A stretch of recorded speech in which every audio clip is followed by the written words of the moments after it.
Hello sir, হ্যাঁ, কে? আমি কৃষ্ণনগর থেকে রিমি রায় বলছিলাম। ও হ্যাঁ, বলো। আমি আপনার চ্যানেলে অনেকদিন থেকেই ভিডিও দেখছি। তো হুম। আমাদের তো সামনে মাধ্যমিক পরীক্ষার রেজাল্ট দেবে, তা নিয়ে মানে আমি খুব চিন্তায় ছিলাম। এই তাই এই বছর এই বছর এক্সাম দিলে? হ্যাঁ হ্যাঁ, ও 2টা। আচ্ছা আচ্ছা। ও তো আচ্ছা। আমার কিছু প্রশ্ন ছিল আপনার কাছে। ও, তোমাদের তো রেজাল্ট দেবে 2 তারিখে, তাই না? এই পরের মাসে, মে মাসের। হ্যাঁ হ্যাঁ ও হ্যাঁ, বলো কি প্রশ্ন ছিল তোমার? স্যার, পরীক্ষার নিয়ে ভীষণই আমি চিন্তায় আছি। এখন কি করলে ভালো হয়, একটু আপনি যদি বলতেন ভালো হতো। তোমার পরীক্ষা কেমন হয়েছে? মোটামুটি ভালোই হয়েছে। এমনি কোনো সাবজেক্ট নিয়ে কি চিন্তায় আছো? ম্যাথটা নিয়ে একটু মানে সমস্যা। ম্যাথে তো অনেক কোশ্চেন ভুল এসেছিল, তো ওগুলো আমি অ্যাটেন্ড করেছি। তাহলে ভুল কোশ্চেন থাকায় তো অ্যান্সারও ভুল এসছে। ও ওগুলোকে কি আমাদের নাম্বার দেওয়া হবে? ও আচ্ছা আচ্ছা, হ্যাঁ ওই এই বছর তো অঙ্কের পরীক্ষাটা প্রশ্ন ভুল ছিল, আর পাশাপাশি প্রশ্নের লেভেলটা একটু টাফ ছিল, সবার মুখে সেটাই শুনতে পেয়েছি। হ্যাঁ, তো এবারে বোর্ডের কোশ্চেনটা একটু কঠিন ছিল।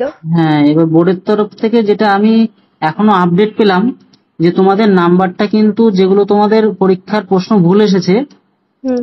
সেখানে তোমাদের নাম্বারটা ওরা দিয়ে দেবে।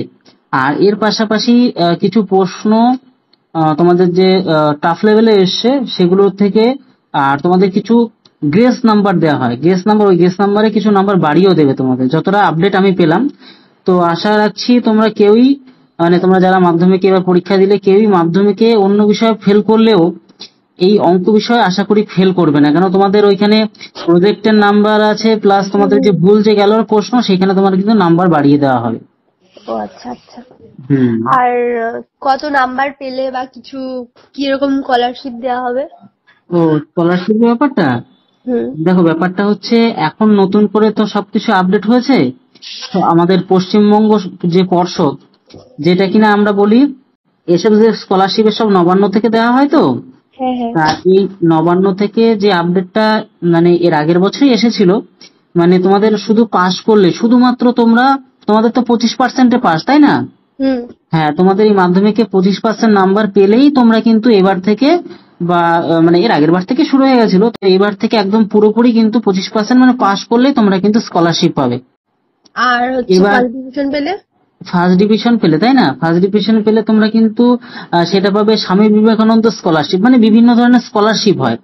স্বামী হুম হুম। বিবেকানন্দ স্কলারশিপে অনেক টাকা পাওয়া যায়, সেক্ষেত্রে তুমি ওই 12,000 টাকা থেকে 18,000 টাকার মধ্যে পাবে। এবার কেউ একটু সায়েন্স নিয়ে পড়াশোনা করলে সেক্ষেত্রে একটু খরচ বেশি হয়, সেই কারণের জন্য সরকারও টাকাটাও বেশি দেয়। আর তোমাদের 50% নাম্বারের উপরে পেলে সেক্ষেত্রে তোমাদের নবান্ন স্কলারশিপটা দেওয়া হয়, সেখানে তোমাদের ওই 10,000 টাকা এখানে প্রোভাইড করে।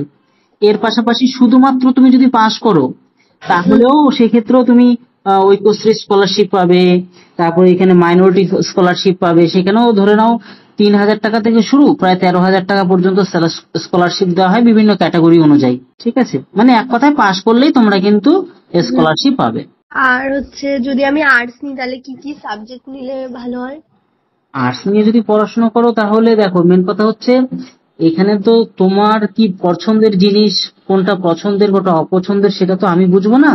হুম মেন কথা, তুমি যে সাবজেক্ট, তোমার যে সাবজেক্টগুলো ভালো লাগে সেগুলো অবশ্যই নিতে পারো। পছন্দের সাবজেক্টগুলো, যেগুলো তোমার মনে হচ্ছে না এগুলো পড়তে আমার খুব ভালো লাগে। আর ইন ফিউচার তুমি যদি চাকরির জন্য খাটো, সেক্ষেত্রে তুমি আর্টসের কথা যেহেতু বললে, তো হুম। অবশ্যই ভূগোলটা, তারপর এদিকে রইলো ইতিহাস, তারপর এই যে সাবজেক্টগুলো যেগুলো পরীক্ষাতে আসে, মানে চাকরি রিলেটেড পরীক্ষাতে আসে, সেগুলো অবশ্যই নিতে পারো। এর পাশাপাশি তোমার পছন্দের সাবজেক্টগুলো তুমি বাঁচতে পারো, কোনো সমস্যা নেই। ঠিক আছে, হুম হুম। বলো। ঠিক আছে। আর কিছু প্রশ্ন আছে কি তোমার? আর আরেকটা কথা ছিল। হ্যাঁ, বল। উম, মানে আমার একটা বান্ধবী আছে। হুম। ওর মানে ও আমাকে বলছিল যে ওর পরীক্ষা খুবই খারাপ হয়েছে। তা নিয়ে আচ্ছা। ও খুবই মানে চিন্তায়, বাড়ির লোকের প্রেসার। তো এর হুম। জন্য ওর আবার সুইসাইড করার চিন্তা ভাবনা। তার জন্য আমি ওকে অনেক বুঝালাম, অনেক কিছু বলেছি। ও আচ্ছা আচ্ছা আচ্ছা, আশা করি আমার কাছ থেকেও বুঝেছে নাকি জানি না। আপনি যদি এই নিয়ে কিছু বলতেন তাহলে অনেকের উপকার হতো। ও আচ্ছা আচ্ছা। না, এ তো খুবই একটা খুব, মানে খারাপ কথাই শুনলাম। মানে হুম এটা খুব একটা, এই প্রত্যেকটা বছর এই এই ঘটনাটা খুব দেখা যায়। মানে এই বাড়ির গার্জিয়ানদের একটা ব্যাপার থাকে, একটা চিন্তা থাকে, অনেক স্টুডেন্টরা প্রত্যেকটা বছর কিন্তু মানে বিভিন্ন ধরনের বিষাক্ত জিনিস খেয়ে বা মানে বিভিন্ন প্রকারের সুইসাইড করে। এটা খুবই একটা মারাত্মক একটা ব্যাপার, স্টুডেন্টদের মধ্যে এটা ঘটে থাকে। তো আমি পশ্চিমবঙ্গের প্রত্যেকটা ভাই বোনকে সহ আমি সবাইকে এই একটা কথাই বলবো যে তোমরা মাধ্যমিক হোক, উচ্চ মাধ্যমিক যাই পরীক্ষাই দাও না কেন, যে কোনো পরীক্ষা, সে তুমি চাকরি রিলেটেড যাই পরীক্ষায় দাও না কেন, যে মৃত্যুটা কিন্তু শেষ সমাধান নয়। এই এই পরীক্ষাটা খারাপ হয়েছে, পরের পরীক্ষাটা আরো পরবর্তী 11-12 বা জীবনের অনেক বাস্তব পরীক্ষা রয়েছে, সেখানে আরো ভালো কিছু করতে হবে, তাই না? তো সেক্ষেত্রে এই পরীক্ষাটাই কিন্তু শেষ সীমা নয়। তো তোমার এই বান্ধবীকে অবশ্যই ভিডিওটা শেয়ারও করে দিও পারলে, যে একদমই এরকম ডিসিশন কখনোই যেন না নেয়, বরং আজকে আজকে খারাপ হয়েছে, ইন ফিউচার ভবিষ্যতে আরো ভালো কিছু করতে হবে। পড়াশোনাটাই জীবনের শেষ কথা না, পড়াশোনার পাশাপাশি অনেক স্কিল আছে, সেগুলো শিখেও অনেক জীবনে ভালো কিছু করতেও পারবে। তো যাই হোক, সেই বান্ধবীকে অবশ্যই আরো একটু তুমি পারলে বোঝাবে যাতে এরকমটা একদমই না করে, সুইসাইড একদমই যেন কেউ না করে, ঠিক আছে? কারণ এটা খুব একটা বিপজ্জনক একটা সিদ্ধান্ত।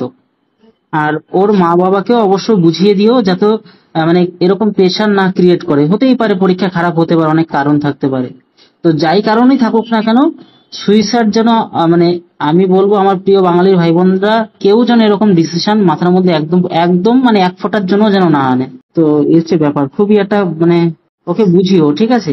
হ্যাঁ, আচ্ছা। হ্যাঁ, থ্যাংক ইউ স্যার। আর আমি আপনার ভিডিও তো পরীক্ষার আগে রেগুলারই দেখতাম। আমি অনেকই কমন পেয়েছি আপনার ভিডিও দেখে। আচ্ছা আচ্ছা আচ্ছা।